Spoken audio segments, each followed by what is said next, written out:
حامی قرآن و سنت، قاطع بدعت، خطیب شیریں زباں، محقق زماں، فاضل نوجوان آپ کے سامنے رونق اسٹیج ہونے والے ہیں، جن کی خطابت سماعت کرنے کے بعد دل جذبہ عقیدت سے لبریز، آنکھیں نشع الفت سے مخمور اور لب اظہار محبت پر مجبور ہو جاتے ہیں۔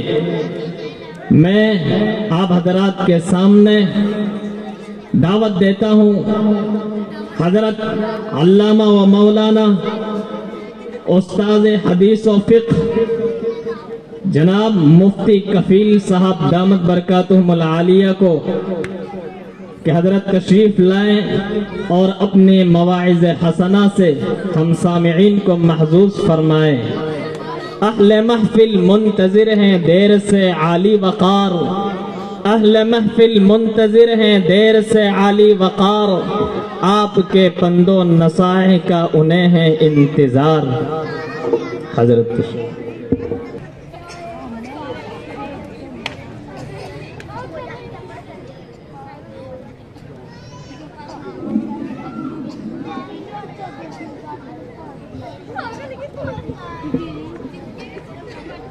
حضرت مدرسہ برکات الاسلام کھیروا سے تشریف لائے ہیں، وہاں کے ناظم مدرس ہیں۔ بسم اللہ الرحمن الرحیم۔ بات شروع کرنے سے قبل میں ایک درخواست کروں گا، ممکن ہے وہ آپ لوگوں کو گرا گزرے، لیکن نبی کریم صلی اللہ علیہ وسلم نے جو آداب مجلس بتائے ہیں اور جو طریقہ صحابہ کرام رضوان اللہ علیہم اجمعین کا تھا، اس کی پاسداری ضروری ہے،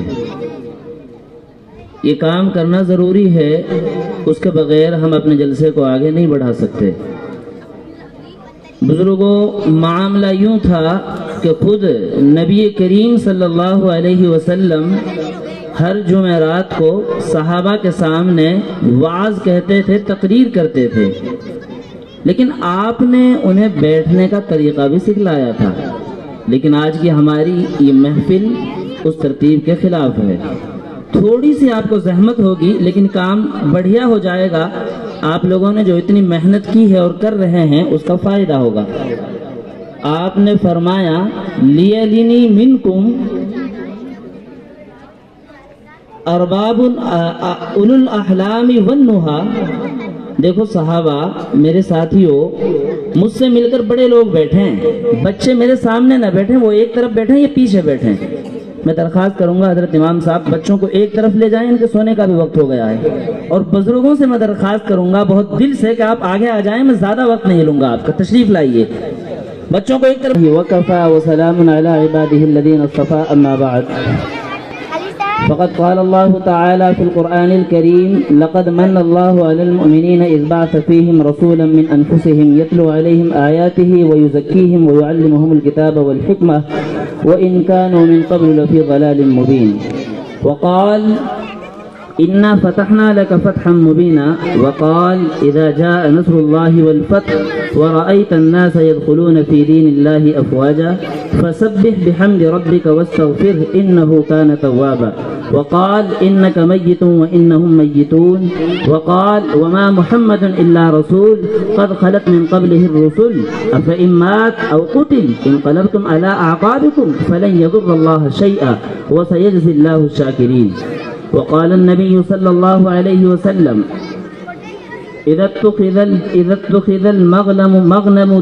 اتخذ الفيء دولا والأمانة مغنما والزكاة مغرما وتعلم لغير الدين وأطاع الرجل زوجه امرأته وعق أمه وأدنى صديقه وأقصى أباه وظهرت الأسواد في المساجد وساد القبيلة فاسقهم وزعيم القوم أرذلهم وأكرم الرجل مخافة شره وظهرت القينات والمعازف وشربت الخمور ولعن آخر هذه الأمة أولها فليرتقبوا عند ذلك ريحا حمراء وزلزلة وخسفا ومسخا وقذفا وآيات تتابع كنظام سلك فتتابع قطع سلك كنظام بال قطع سلكه فتتابع او كما قال عليه الصلاة والسلام. ایک آدھ لفظ آگے پیچھے ہو گیا ہوگا. ناظم محترم نے جب دعوت دی تو میں سوچا کسی اور کو بلا رہے ہوں گے. میں تو جامعہ عربیہ برکات الاسلام کھیروا سے حاضر ہونے والا ایک چھوٹا سا آدمی ہوں.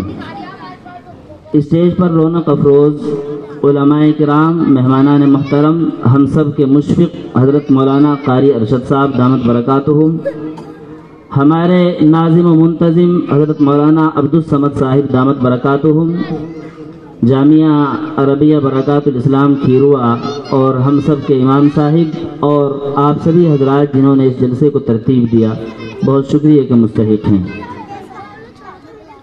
حضرت امام صاحب مولانا اسماعیل صاحب کا حکم تھا کہ یہ مہینہ ربیع الاول کا ہے. آپ صلی اللہ علیہ وسلم کی پیدائش بھی اسی مہینے میں ہوئی، آپ کی وفات بھی اسی مہینے میں ہوئی. تو اس مناسبت سے تمہیں کچھ کہنا ہے تو میں اسی لیے یہاں حاضر ہوں. بزرگوں، بات اتنی سی ہے کہ اللہ، بچوں خاموش رہو، اللہ نے اس دنیا پر جو سب سے بڑا احسان کیا ہے اب تک، وہ بتائیے کیا ہے؟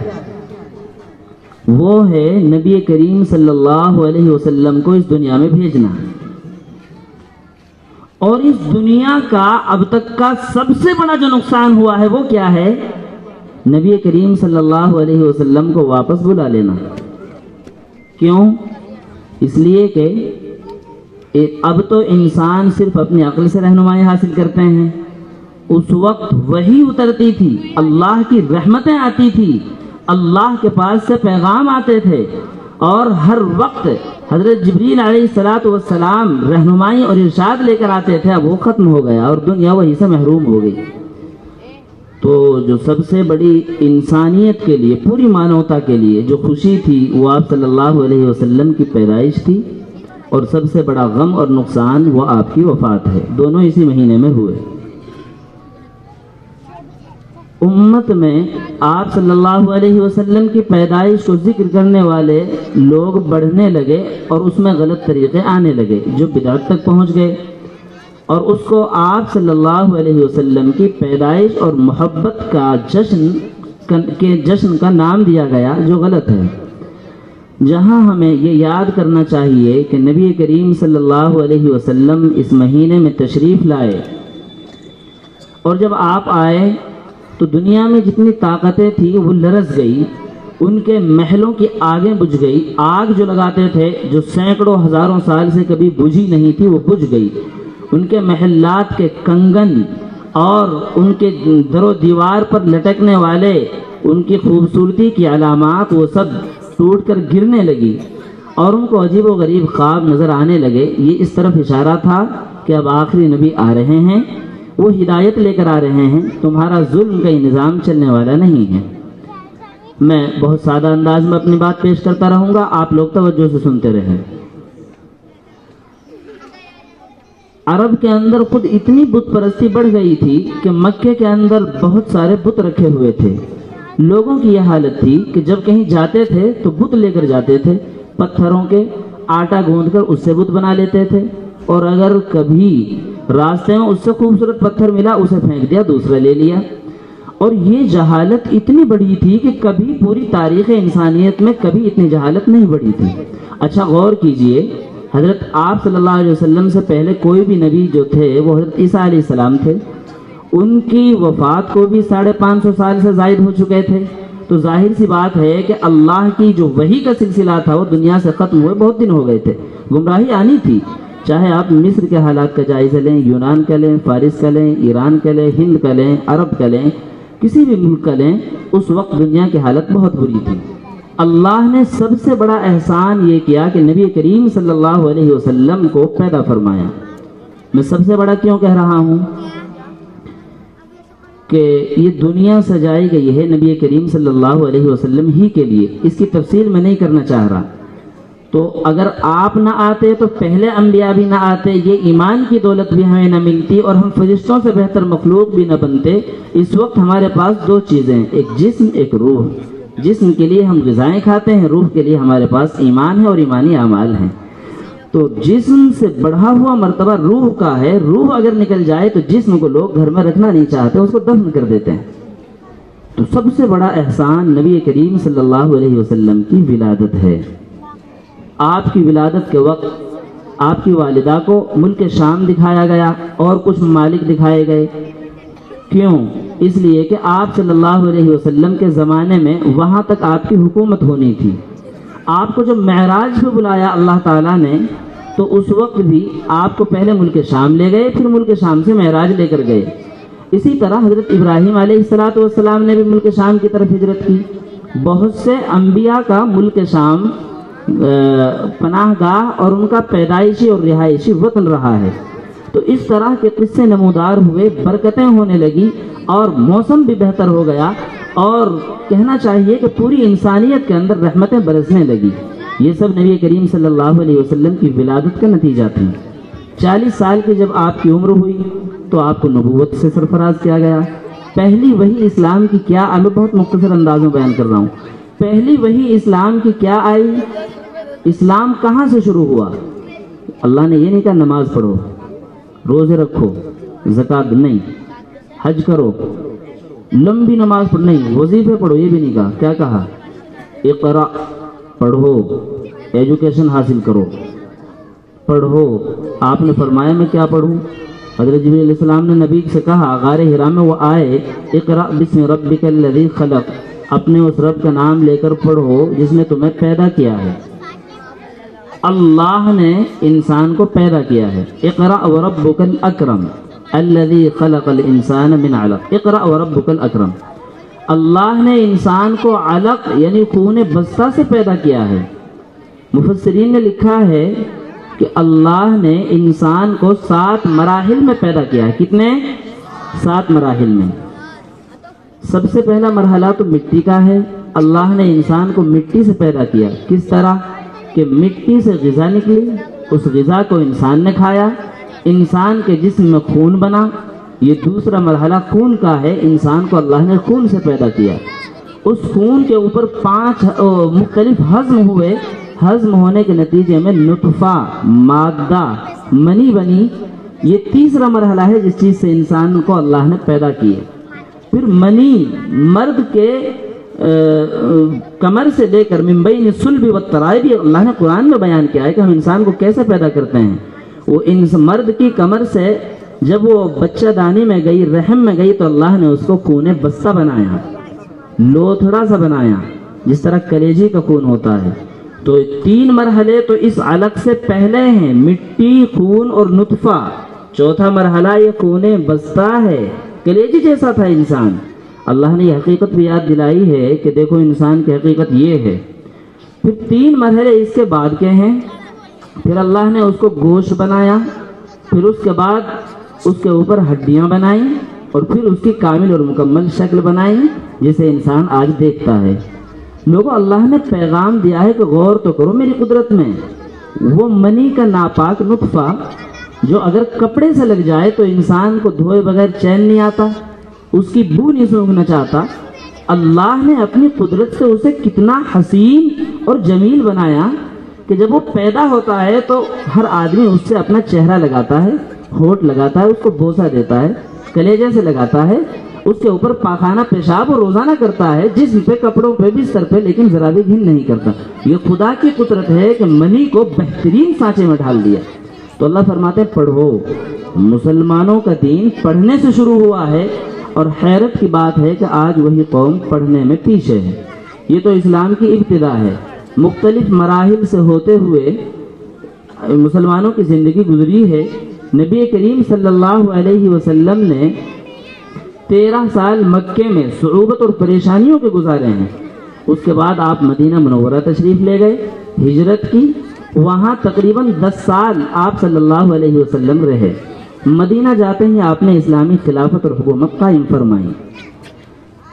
آپ سے وعدہ کیا گیا تھا، اللہ نے فرمایا تھا انا فتحنا لک فتحا مبینا، اے نبی ہم نے آپ کے لیے فتح مبین رکھ دی ہے. علماء یہاں موجود ہیں، وہ جانتے ہیں کہ یہ آیت کب نازل ہوئی. یہ آیت اس وقت نازل ہوئی جب آپ مکہ جا رہے تھے صحابہ کے ساتھ عمرہ کرنے کے لیے، لیکن کفار نے روکا نہیں کرنے دیں گے. اس وقت مسلمان اتنے مضبوط نہیں تھے. تو صلح کر لو، جی صلح کر لیتے ہیں کہ ہمارے یہ شرائط ہیں. آپ صلی اللہ علیہ وسلم نے دب کے وہ شرائط مان لیے. حضرت عمر جلال میں آ گئے کہ اللہ کے نبی آپ کیا کر رہے ہیں، ہم نہیں مانیں گے، ہم اپنے آپ کو قربان کر دیں گے لیکن ہم ذلیل نہیں ہوں گے. مسلمانوں کو اللہ نے عزت دی ہے. حضرت عمر جلالی انسان تھے. آپ نے فرمایا لو کان بعدی نبیا لکان عمر، اگر میرے بعد کوئی نبی ہوتا تو حضرت عمر ہوتے. حضرت ابو بکر کا تذکرہ کیوں نہیں کیا؟ ارے نبی کے بعد تو سب سے بہتر حضرت ابو بکر ہیں، ان کا تذکرہ کیوں نہیں کیا؟ حضرت شیخ الہند رحمۃ اللہ علیہ نے لکھا ہے کہ حضرت ابو بکر کو تو دوسرا سمجھا ہی نہیں تھا نبی میں، وہ تو نبی کی ذات میں گھل مل گئے تھے. آدمی اپنے ایک بڑے بیٹے کو تو کہتا بیٹے چلو تم دوسرے نمبر والے کے لیے گھر بنا دیتے ہیں، پہلا والا سوچتا ہی نہیں کہ میرے لیے کچھ نہیں بنایا. اس کو تو باپ اپنی ذات سے الگ ہی نہیں سمجھتا ہے. تو حضرت ابو بکر سب سے بڑے ہوئے تھے، اس کے باوجود ان کا تذکرہ کیوں نہیں کیا؟ وہ تو آپ کی ذات میں حلول کیے ہوئے تھے، گھسے ہوئے تھے. حضرت عمر سے ابتدا کی. تو حضرت عمر وہ جلیل القدر ہستی ہیں. مختصر یہ عمرہ نہیں کرنے دیا. مسلمانوں نے دب کر صلح کی. صحابہ بات ماننے کے لیے تیار نہیں تھے. اس وقت آیت نازل ہوئی. حضرت ابو بکر رونے لگے. صحابہ نے کہا کہ یہ بزرگ تو ہر وقت روتے ہی رہتے ہیں، لیکن وجہ کیا تھی؟ حضرت ابو بکر یہ سمجھ گئے تھے کہ نبی کریم صلی اللہ علیہ وسلم کے لیے فتح مبین لکھ دی. جس مشن کو لے کر آئے تھے اے بچوں وہ مشن پورا ہو گیا. ادھر دیکھیں آپ، وہ مشن پورا ہونے والا ہے اور اب آپ کی فتح مندی اور نصرت کے فیصلے ہو چکے ہیں. اس لیے فرمایا انا فتحنا لک فتحا مبینا. حضرت ابو بکر تاڑ گئے تھے کہ اب آپ کی زندگی کے زیادہ دن نہیں بچے ہیں، رونے لگے. صحابہ نہیں سمجھے تھے اس نقطے کو. یہ سن 6 ہجری کا واقعہ ہے، یعنی مدینہ گئے ہوئے آپ کو 6 سال ہو گئے ہیں. 2 سال کے بعد پورا مکہ ہی فتح ہو گیا. اسلام پھیل چکا تھا وہاں. اسلام تلوار سے نہیں اخلاق سے پھیلا ہے. صلح ہو گئی، مسلمان کسی کو مار نہیں سکتے. کوئی وہاں سے آ گیا تو واپس کر رہے ہیں. اب جب صلح ہو گئی تو مسلمانوں کے اخلاق دیکھے انہوں نے، ان کو برتا تو ان کے دل نرم پڑ گئے. اور اسلام اخلاق سے پھیلا ہے. اسلام تو 5 مراحل میں تبلیغ کے ذریعے نبی کریم صلی اللہ علیہ وسلم نے پھیلایا ہے. وہ تلوار سے نہیں پھیلا ہے. یہ اعتراض جھوٹا ہے. خیر، میں تو یہ عرض کر رہا تھا کہ سن 8 ہجری میں مکہ فتح ہوا. آپ صلی اللہ علیہ وسلم کو جس شہر سے نکالا تھا، جہاں سے چھوڑ کے جانا پڑا تھا، آج وہاں پوری شان و شوکت کے ساتھ داخل ہو رہے ہیں. لیکن آپ کی شان دیکھیے، ساری سلطنت، حشمت، رعب، دبدبہ، غلبہ، نصرت، فتح مندی، کامیابی، ساری چیزیں آپ کو حاصل ہیں. لیکن اونٹنی پہ جا رہے ہیں جھکے ہوئے اور کہہ رہے ہیں لا تثریب علیکم اليوم. میں وہی کہہ رہا ہوں جو حضرت یوسف نے اپنے بھائیوں سے کہا، ارے تم نے مجھے، حضرت یوسف نے کہا تم نے مجھے کنویں میں ڈال دیا، معاف. تم نے میرے ساتھ ظلم کیا، معاف. قتل کی سازش رچی، معاف. اللہ کے نبی بھی کہہ رہے ہیں معاف. جو اس کے گھر میں گھس جائے وہ بھی معاف. ابو سفیان کے گھر میں گھس جائے، ابھی ایمان بھی نہیں لائے، ابو سفیان کے گھر میں گھس جائے، کعبۃ اللہ میں گھس جائے، گھر کے دروازے بند کر لے، سب کو معاف کر دیا سوائے چند کے. تو یہ اسلام کو ظہور حاصل ہوا. یہ 8 سال ہو گئے ہیں مدینے میں. اب میری بات بھی ختم ہونے کے قریب ہے، 2 سال بچ رہے ہیں صرف.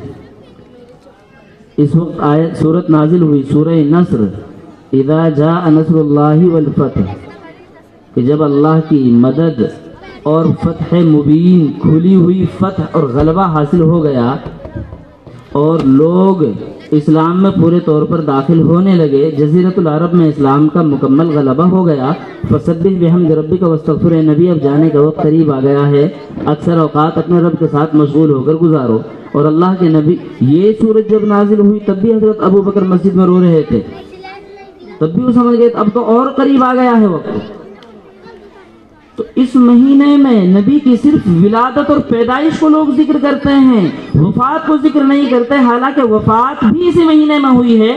اور وفات کا نقصان یہ سب سے بڑا نقصان ہے. حضرت حسین رضی اللہ تعالیٰ عنہ کی شہادت کا غم مناتے ہیں، لیکن نبی کریم صلی اللہ علیہ وسلم تو نبی ہیں، سب نبیوں سے افضل ہیں، ان کی وفات کا تو ہمارے اوپر سب سے زیادہ غم بھی ہونا چاہیے۔ اس لیے مسلمانوں نبی کی وفات کو یاد کرو، اس سے سبق لو، اس سے عبرت لو، اور نبی جو پیغام لے کر گئے تو اس کو اصولی انداز میں سنو۔ اب یہ سب صورتیں نازل ہو گئیں، اس کے بعد اللہ کے نبی نے یہ ضروری سمجھا کہ فریضہ حج جو اب تک میں نے ادا نہیں کیا تھا وہ ادا کروں۔ سن 10 ہجری آ گئی ہے، آپ نے حج نہیں ادا کیا تھا، اس سے پہلے سال بھی حضرت ابو بکر کو قافلے کا امیر بنا کر بھیج دیا تھا۔ اب ضرورت اور مصلحت اس بات کی تھی کہ خود نبی کریم صلی اللہ علیہ وسلم ایک عام مجمع میں اسلام کے غلبے کا پھر سے اعلان کریں، اسلام کی بنیادوں کو اجاگر کریں، اور جو زمانہ جاہلیت کی قدیم رسمیں چلی آ رہی تھی ان سب کو اپنے قدموں کے نیچے کچل دیں، اور ایک اسلامی اور انسانی اور مساوات کا پیغام، دستور اور منشور دنیا کو دیں۔ اس کے لیے آپ صلی اللہ علیہ وسلم نے اعلان کیا کہ میں اب حج کروں گا۔ پورے عرب، جزیرۃ العرب میں جنگل کی آگ کی طرح یہ خبر پھیل گئی۔ آپ نے اپنی تمام بیویوں کو بھی حکم دیا کہ ساتھ چلیں، صحابہ کرام بھی ساتھ ہوئے۔ محدثین نے لکھا ہے کہ 1 لاکھ سے زائد صحابہ آپ کے ساتھ تھے، سارا عربی آ گیا تھا۔ اب آپ صلی اللہ علیہ وسلم جب آخری حج میں تشریف لے گئے تو اس وقت آپ نے اس حج کو بہت اہتمام سے ادا فرمایا، مختلف خطبے دیے، اور جو عرفے کا دن ہوتا ہے 9 تاریخ کا دن، عرفے کے دن جمعے کا دن تھا، اس وقت آپ صلی اللہ علیہ وسلم نے اپنی ایک اونٹنی، اس کا نام قصوہ تھا، اس پر بیٹھ کر جبل الرحمت کے قریب خطبہ دیا تھا۔ اس خطبے کو حجۃ الوداع کے نام سے موسوم کرتے ہیں۔ ادھر دیکھو میرے بھائیوں، دنیا میں اب تک جتنے بھی لوگوں نے اسپیچ دیے ہیں، تقریریں کی ہیں، اس تقریر سے اوپر کوئی تقریر نہیں ہے۔ یہ پوری انسانیت کا سب سے عظیم اور اہم خطبہ ہے جو نبی کریم صلی اللہ علیہ وسلم نے حجۃ الوداع میں دیا، بہت تفصیلی بھی ہے۔ میں اس کی کچھ باتیں آپ کے سامنے پیش کرنا چاہتا ہوں کہ نبی نے آخری وقت میں پھر سے کن کن چیزوں پر توجہ دلائی تاکہ آپ کے یہاں بیٹھنے کی محنت قبول ہو۔ ویسے تو آپ ماشاءاللہ پہلے ہی سے اکابر کو سن رہے تھے۔ آپ نے فرمایا الا کل شیء من امر الجاہلیت موضوع تحت قدمی، سنو زمانہ جاہلیت کی ہر چیز آج میرے قدموں کے نیچے کچل دی جاتی ہے۔ آج صرف اور صرف خدا کی بزرگی اور برتری ہے، صرف اسی کا حکم، اسی کا دستور اور اسی کا منشور چلے گا، اسی کے پاک کلام اور اسی کی وحی اور اسی کے احکام کے اوپر زندگی گزاری جائے گی۔ پھر اس کے بعد زمانہ جاہلیت میں جھگڑے ہوتے تھے، ایک چیز کے اوپر جھگڑا نسلوں تک چلتا تھا، خاندان کے خاندان لڑائی کرتے تھے۔ آپ نے فرمایا ارے سنو، ان دماء الجاہلیت موضوعہ، زمانہ جاہلیت کے سب خون معاف، اور سب سے پہلے میں اپنے قبیلے کے خون کو معاف کرتا ہوں۔ اور فرمایا ربا الجاہلیت موضوع، زمانہ جاہلیت میں لوگ سود دیتے تھے، لیتے تھے، یہ سود کا کاروبار زوروں پر تھا، یہ سب معاف ہے، اور سب سے پہلے میں اپنے چچا کا مابعد یہ سود معاف کرتا ہوں، آج کے بعد کوئی سود نہیں لے گا نہ دے گا۔ اور اس کے بعد فرمایا عرب میں ذرا ذرا سی بات پر لڑائی چھڑ جاتی تھی، فرمایا الا ان ربکم واحد و ان ابوکم واحد، ان دماءکم و اموالکم حرام علیکم كحرمة يومكم هذا وشهركم هذا وحرمة بلدكم هذا، کہ دیکھو لوگوں تمہارا خدا ایک ہے، تمہارے باپ آدم ایک ہیں، جب تم سب ایک ہو، برابر ہو، تو سن لو ہر ایک باعزت ہے، کوئی غلام اور ذلیل نہیں، کسی کو ذلیل سمجھنے کا تمہیں اختیار نہیں۔ یہ نبی کریم صلی اللہ علیہ وسلم نے فرمایا تمہارے مال، تمہاری جان ایک دوسرے پر حرام ہے۔ روایات میں آتا ہے، آپ نے پوچھا رہے کون سا مہینہ ہے، لوگ خاموش رہے، آپ نے بتایا اشہر حرام ہے جس میں جنگ کرنا حرام ہے، چلتی جنگ ہو، وہ مہینہ شروع ہو جائے اسلامی مہینہ تو جنگ کو بند کر دیا جاتا ہے، جس طرح اس مہینے میں جنگ حرام، ایک دوسرے کی عزت کو برباد کرنا حرام۔ آج ہر مضبوط، ہر کمزور کی بے عزتی کرتا ہے۔ آخری وقت میں نبی کریم صلی اللہ علیہ وسلم یہ ہدایات دے کے جا رہے ہیں امت کو، اور فرمایا تمہارا مال ہڑ لیتے ہیں لوگ، ٹیکس وصول کرتے ہیں، ڈاکہ ڈال دیتے ہیں، مجبور کرتے ہیں، یہ سب کیا چیزیں ہیں؟ بزنس میں آگے نہیں بڑھنے دیتے۔ نبی کریم صلی اللہ علیہ وسلم نے فرمایا جس طرح یہ مہینہ محترم، یہ دن محترم، یہ شہر محترم، اس شہر کے اندر لڑائی حلال نہیں حرام ہے، اسی طرح کسی کی عزت کو گرانا، اس کو پامال کرنا یہ حرام ہے۔ پھر اس کے بعد آپ نے کچھ اور چیزوں کا حکم دیا، فرمایا اعبدوا ربکم فصلوا خمسکم واطیعوا اذا آمرکم وصوموا شہرکم وَادْخُلُوا جَنَّةَ رَبِّكُمْ او کما قال علیہ الصلوۃ والسلام۔ ارے سنو، سب سے اہم چیز اپنے رب کی عبادت ہے۔ 5 وقت کی نمازیں پڑھو، رمضان کے روزے رکھو، جب میں کوئی حکم دوں تو اسے مانو اور اپنے رب کی جنت میں داخل ہو جاؤ۔ اور یہ فرمایا اے فاطمہ تو نبی کی بیٹی ضرور ہے لیکن اپنے لیے کچھ کر لینا، کل قیامت میں کام آئے گا۔ یہ اس لیے بتایا کہ کوئی دھوکے میں نہ رہے، غفلت میں نہ رہے کہ اللہ سب معاف کر دیں گے، ہمارے علماء معاف کرا دیں گے، ہمارے لوگ معاف کرا دیں گے۔ نہیں، آج ہمارے بہت سے مسلمانوں کی حالت یہ ہوئی ہے کہ اللہ سب معاف کر دے گا، جو چاہو کر لو۔ ارے کچھ نہیں ہوتا ہے میرے بھائیو، ایسا نہیں ہے۔ اگر ایسا ہوتا تو آپ صلی اللہ علیہ وسلم کو یہ آخری وقت میں کہنے کی ضرورت نہیں تھی۔ اور سنیے، پہلی امتیں اس لیے گمراہ ہوئی تھی کہ انہوں نے نبی کو خدا کا درجہ دیا تھا، اپنے نیک لوگوں کے لیے وہ قبریں بناتے تھے۔ آپ نے فرمایا لوگوں سنو کہ پہلے یہود اور نصارہ انہوں نے اپنے نبی کی قبروں کو پوجنا شروع کر دیا تھا، خبردار میری قبر کو مقبرہ نہ بنا لینا، اس پر سجدہ ہرگز مت کرنا۔ اور پھر آپ صلی اللہ علیہ وسلم جب بیمار ہوئے ہیں، گرمی کی شدت اور گھبراہٹ ہے، کبھی گرمی کی شدت سے چادر اوپر ڈالتے ہیں، کبھی نیچے ڈالتے ہیں، اس وقت آپ کے منہ سے الفاظ نکلے، لوگوں نے کان لگا کر سنا تو فرما رہے تھے لعنت اللہ علی الیہود، ارے ان یہود پر اللہ کی لعنت ہو جنہوں نے اتخذوا قبور انبیائہم مسجدا، جنہوں نے اپنے نبیوں کی قبروں کو سجدہ گاہ بنایا تھا۔ یہ اہم حکم دیا ہے اللہ نے۔ اور پھر اللہ کے نبی نے فوراً فرمایا دیکھو میں کوئی چیز نہیں ہوں، جو بھی حکم نازل ہوا ہے وہ اللہ نے نازل کیا ہے، جو حلال کیا ہے وہ اللہ نے، جو حرام کیا ہے وہ اللہ نے، ہر حلال اور حرام کی نسبت اللہ کی طرف کو، میری طرف نہیں۔ وما ينطق عن الهوى ان هو الا وحی یوحى، نبی اپنی خواہش سے کوئی بات نہیں بولتے، جو بولتے ہیں وہ وحی ہوتی ہے۔ یہ خطبہ دیا، اس کے بعد آپ نے جو باتیں فرمائیں وہ دل کو رلاتی ہیں، میں مختصر کر رہا ہوں۔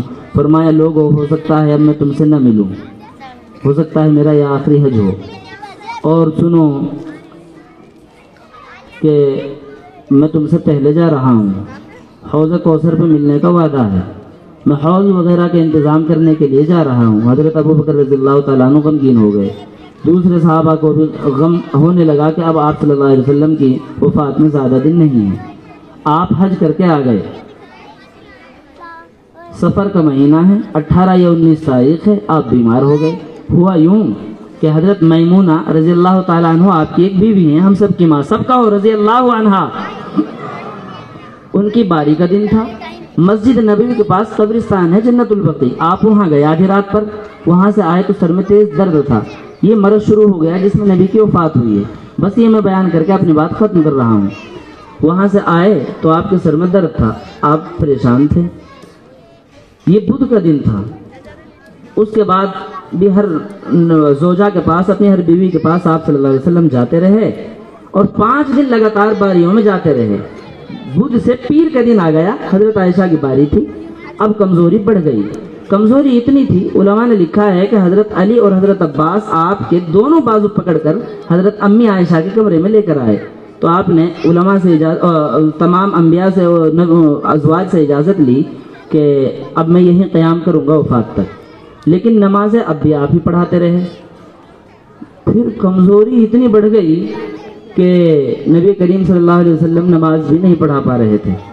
آخری نماز جو آپ نے پڑھائی ہے وہ مغرب کی نماز تھی، عشاء کا وقت ہوا، آپ نے لوگوں سے پوچھا کہ صحابہ نے نماز پڑھ لی؟ بتایا گیا کہ یہ آپ کے انتظار میں ہیں۔ آپ نے کہا مجھے غسل دو، آپ کو غسل دیا، کچھ افاقہ ہوا، پھر غشی آ گئی، بے ہوش ہو گئے، پھر کچھ دیر کے بعد ہوش آیا، آپ نے پھر پوچھا کہ نماز پڑھ لی؟ کہ آپ کے انتظار میں صحابہ، آپ کے اوپر کمزوری تھی، صحابہ اس وقت روتے تھے۔ تو 3 مرتبہ غسل دیا، تینوں مرتبہ بے ہوش ہوئے، جب چوتھی مرتبہ پوچھا تو آپ نے کہا حضرت ابو بکر سے کہو نماز پڑھائیں گے۔ اپنی زندگی میں حضرت ابو بکر سے نماز پڑھوائی، حضرت ابو بکر چند دن نماز پڑھاتے رہے۔ اور میرے بھائیوں اس کے ایک دن بعد یہ واقعہ پیش آیا کہ آپ نے کہا جمعرات کے دن کہ لوگوں کاغذ لے کر آؤ، میں کچھ لکھواؤں گا۔ لوگوں نے کہا پریشان مت کرو، اللہ کا قرآن اور حدیث تو موجود ہے، ہم گمراہ نہیں ہوں گے انشاءاللہ۔ اس وقت زیادہ کمزور ہے طبیعت۔ آپ نے پھر لوگوں سے کہا دیکھو 3 وصیتیں سنو، 2 تو راویوں کو یاد ہے، تیسری بھول گئے۔ ان میں سے ایک بات تو آپ نے یہ فرمائی تھی کہ جو لوگ دوسرے ملکوں سے آئے نا بطور سفیر ایمبیسڈر، ان کا بہت احترام کرنا، ان کا آپ لوگ بہت احترام کرنا۔ اور دوسری بات کیا ہے، علماء یہاں موجود ہیں، غالباً یہی تھی کہ میری قبر کو تم سجدہ گاہ نہ بنانا، اور تیسری بات کو راوی خود بھول گیا تھا۔ اس کے بعد آپ کی کمزوری زیادہ بڑھی، اتنی بڑھنے لگی کہ آپ صلی اللہ علیہ وسلم حجرے ہی میں نماز ادا کرتے تھے۔ وفات سے ایک دن پہلے کچھ بشاشت تھی، ظہر کے وقت آپ باہر آئے، 7 مشکیں پانی آپ نے اپنے اوپر ڈلوائی اور صحابہ سے کہا مجھے باہر لے چلو۔ دیکھا تو صحابہ نماز پڑھ رہے تھے، حضرت ابوبکر نماز پڑھا رہے تھے۔ آپ وہیں کھڑے ہو گئے، آپ حضرت ابوبکر کو اور حضرت ابوبکر لوگوں کو نماز پڑھاتے رہے۔ نماز کے بعد آپ نے ممبر پر پھر تھوڑی دیر بیٹھ کر تقریر کی اور لوگوں سے چند باتیں کہی۔ اس میں آپ نے انصار جنہوں نے مدینے میں نبی کی مدد کی، نبی کے ساتھیوں کی اپنے گھر بار ان کو دے دیے، اپنی بیویاں دے دی، ہر چیز دی، ان کے احسانات کو یاد کرتے تھے اور روتے تھے۔ اور اس کے بعد جو جملہ میں سنانا چاہتا ہوں وہ سنیے گا۔ اللہ کے نبی نے فرمایا کہ اللہ نے اپنے ایک بندے کو اختیار دیا ہے کہ یا تو تم دنیا کو چن لو یا جو کچھ میرے پاس ہے اسے چن لو، لیکن اس نے اللہ کے پاس کی چیزوں کو اختیار کر لیا ہے۔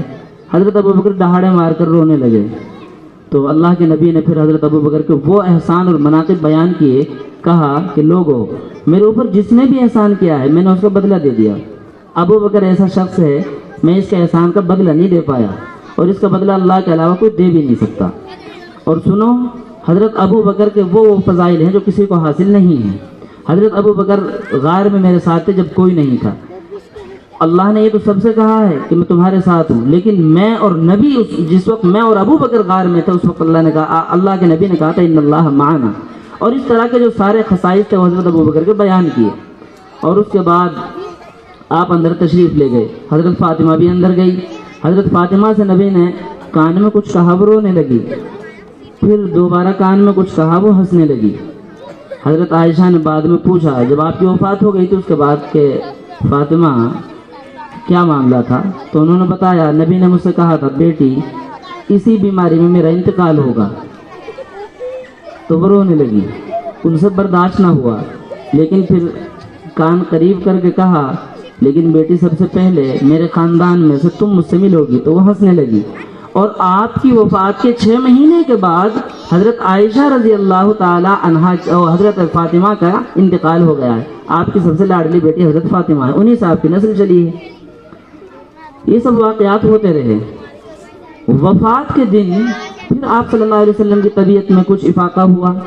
فجر کی نماز کے وقت آپ نے پردہ اٹھایا، دیکھا کہ میرے صحابہ نماز پڑھ رہے ہیں، حضرت ابوبکر نماز پڑھا رہے ہیں۔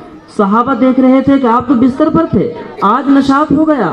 وہ نماز میں ان کی نظریں اٹھنے لگی، بے قابو ہو گئے، اور قریب تھا کہ ان کی نماز کی نیت ہی ٹوٹنے لگیں۔ حضرت ابوبکر پیچھے ہٹنے لگے، آپ نے اشارے سے منع کیا۔ بزرگوں، آخری مرتبہ صحابہ نے نبی کا دیدار اس وقت کیا ہے، فجر کی نماز جب ہو رہی تھی، آپ نے اپنے ہاتھ سے پردہ لگا دیا۔ پردہ بھی صحیح سے لگایا نہیں گیا، کمزوری بڑھی ہوئی تھی۔ آپ نے جو احکام جاری فرمائے تو ان میں ایک یہ بھی فرمایا تھا کہ دیکھو تم تمام لوگوں کے دروازے جو مسجد کی طرف کھل رہے ہیں کہ یہ دروازہ ایک کو سب کو بند کر دینا سوائے ابوبکر۔ اور بھی چیزیں فرمائیں۔ ایک حدیث میں فرمایا تھا کہ دیکھو دنیا میں جب تک نبی کو جنت میں جو ٹھکانہ اس کو ملنے والا ہے وہ دکھا نہ دیا جائے، اللہ اسے اپنے پاس نہیں بلاتے۔ اور یہ بھی ایک مرتبہ فرمایا تھا حضرت عائشہ رضی اللہ تعالیٰ عنہا سے کہ دیکھو انبیاء کو اختیار دیا جاتا ہے یا تو دنیا میں رہ لو یا موت کو قبول کر کے اللہ کے پاس آ جاؤ۔ نبی صلی اللہ علیہ وسلم کو بھی اختیار دیا گیا، اور آپ سے تو ملک الموت نے اندر آنے کی اجازت بھی چاہیے۔ حضرت جبریل نے کہا اللہ کے نبی پہلی مرتبہ کسی سے اجازت لے رہے ہیں۔ اللہ کے نبی نے کہا وہ تو وفات کے وقت کہ بھئی آؤ تقدیر کو پورا کرو۔ بہرحال نماز کے بعد حضرت ابوبکر اندر گئے اور دیکھا کہ آج کی طبیعت کچھ صحیح ہے۔ حضرت ابوبکر کی 2 بیویاں تھیں، ایک مدینے سے ایک کوس یعنی 3 میل کے فاصلے پر تھی۔ انہوں نے کہا اللہ کے نبی آج ان کی باری ہے، آپ کے حق میں ہو کے آ جاؤں تھوڑی دیر۔ اللہ کے نبی نے کہا فقال نعم، ہاں چلے جاؤ ابو بکر۔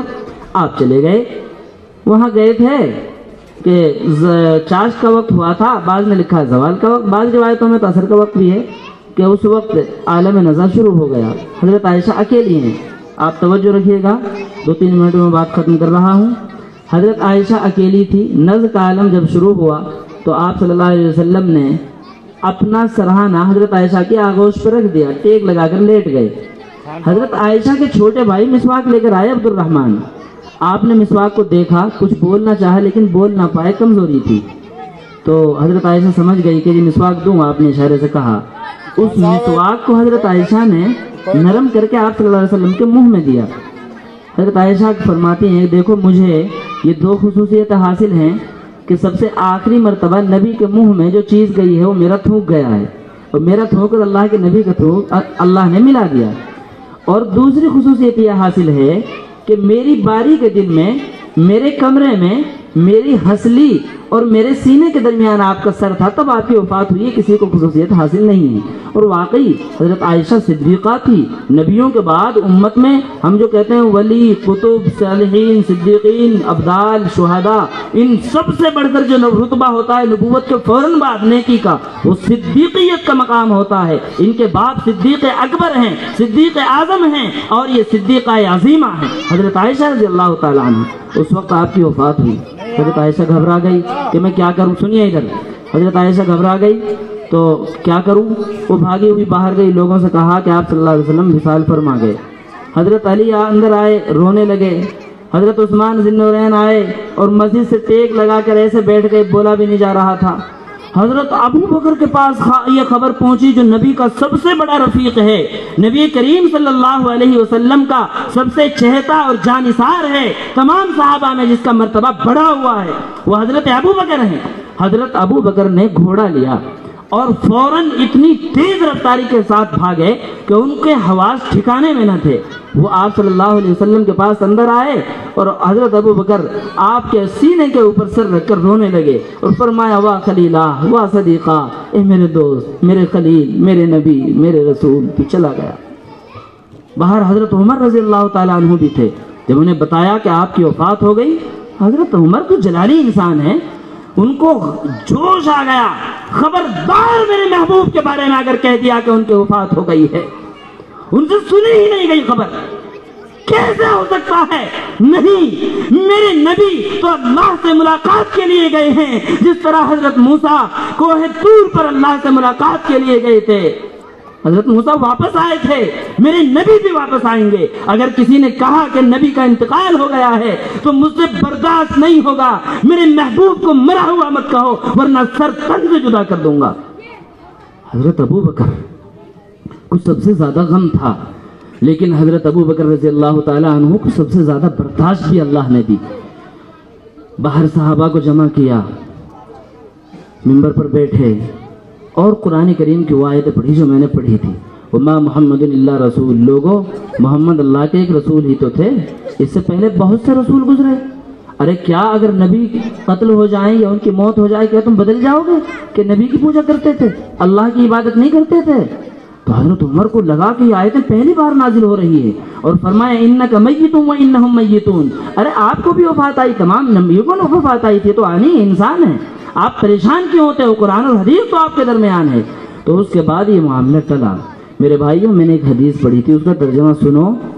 آپ صلی اللہ علیہ وسلم نے قیامت کی 15 یا 16 نشانیاں اس حدیث میں بیان کی ہیں۔ سب سے پہلی علامت ہے عدت تو جب جو حکومتی مال ہوتا ہے اس کو لوگ لوٹ کا مال سمجھنے لگیں، اور جو امانتیں رکھی جاتی ہیں اس کو لوگ اس کو بھی غنیمت کا مال سمجھنے لگیں۔ اسی طرح زکوٰۃ کو ٹیکس اور بوجھ سمجھنے لگیں۔ علم دین کو اللہ کے علاوہ دوسرے مقاصد کے لیے حاصل کیا جانے لگے۔ جب آدمی اپنی بیوی کی فرما برداری کرے، اپنی ماں کی نافرمانی کرے، جب آدمی اپنے دوستوں سے گلے ملے، ان کو قرض دے، ان کے ساتھ معاملات، اپنے باپ کو دور کرے، ان سے زیادہ ربط ضبط نہ رکھے۔ اسی طرح جب مسجدوں کے اندر آوازیں بلند ہونے لگے، بے ادبیاں، دنیا کی باتیں ہوں، جھگڑے ہونے لگے، نیز قوم کا سردار ان کا فاسق ترین آدمی بن جائے، قوم کا لیڈر ان کا رذیل ترین انسان بن جائے، اور اسی طرح آدمی اس سے سلام کیا جائے اس کے شر کے خوف سے، اگر اس کی عزت نہیں کریں گے تو ظلم کرے گا، اگر اس کو سلام نہیں کریں گے اور اس کو ہم اس کی چاپلوسی نہیں کریں گے تو یہ ہمیں نقصان پہنچائے گا۔ اسی طرح ناچنے والیاں، گانے بجانے کے آلات، موبائل، ٹیلی ویژن، دوسری چیزیں یہ عام ہو جائیں، کھیل کی چیزیں، ناجائز کھیل، ناجائز گیم، یہ سب چیزیں عام ہو جائیں، نیز شرابیں بہا دی جائیں، شرابیں پی جانی لگیں۔ آج دنیا میں 550 سے زائد ایسی میڈیسین ہیں جن سے ہمارے نوجوان نشہ کرتے ہیں۔ وشربت الخمور، جب شراب کو عام کر دیا جائے، اللہ کے واسطے ہمیں ان سے توبہ کرنی چاہیے۔ نیز فرمایا کہ جب اس امت کے آخری لوگ پہلے لوگوں پر لعن طعن کرے، کچھ نہ ہمارے باپ دادا برباد کر دیا، وہ کچھ نہیں تھے، یہ کیا، پہلے لوگوں میں عقل نہیں تھی، آج ہم انٹیلیجنٹ ہیں، ہم ایجوکیٹڈ ہیں، ہم ذہین ہیں، ہم پڑھے لکھے، نہیں ہم صحابہ کچھ نہیں، نبی کچھ نہیں، داڑھی اس وقت نہیں، یہی تو ہے فَلْيَرْتَقِبُوا عِنْدَ ذَلِكَ۔ اس وقت لوگ انتظار کرو، ریحًا حمراء، سرخ آندھی کا، وزلزلتاً، زلزلے کا، وخسفاً، زمین کے دھسا دیے جانے کا، ومسخاً، چہروں کے بدل دیے جانے کا، وقذفاً، اور پتھروں کی بارش ہو جانے کا، اس وقت تم انتظار کرو، وآیات تتابع، اور ایسی نشانیوں، ایسی مصیبتوں، ایسی آزمائشوں کا کہ تتابع کنظام سلک کنظام بال قطع سلکہ فتتابع، ایک پرانی ڈور، ایک پرانی موتی، آپ سب لوگ نگینے، جواہرات اور ہیروں کا کام کرنے والے ہو، آپ سے زیادہ ڈوروں کو کون سمجھے گا، موتیوں اور مالاؤں کو کون جانے گا؟ اگر پرانی ہونے کے وقت اس کا ڈور ٹوٹ جائے تو ساری موتیاں ایک بیک بکھر جاتی ہیں، اس طرح فتنے ایک کے بعد ایک آئیں گے۔ کتنی عظیم بیماری ابھی اللہ نے مسلط کی تھی۔ میرے بھائیوں، ان چیزوں سے بچو۔ وہ نبی آخر الزماں جو اس مہینے میں پیدا ہوا، اسی مہینے میں جس کی وفات ہوئی، اس نے آخر میں یہ احکام دیے اور قیامت کی علامتیں بتائی۔ اللہ تعالیٰ مجھے بھی ان پر عمل کی توفیق عطا فرمائیں، آپ کو بھی عمل کی توفیق عطا فرمائیں، ہر شر اور فتنے سے محفوظ فرمائیں۔ وآخر دعوانا ان الحمد للہ رب العالمین۔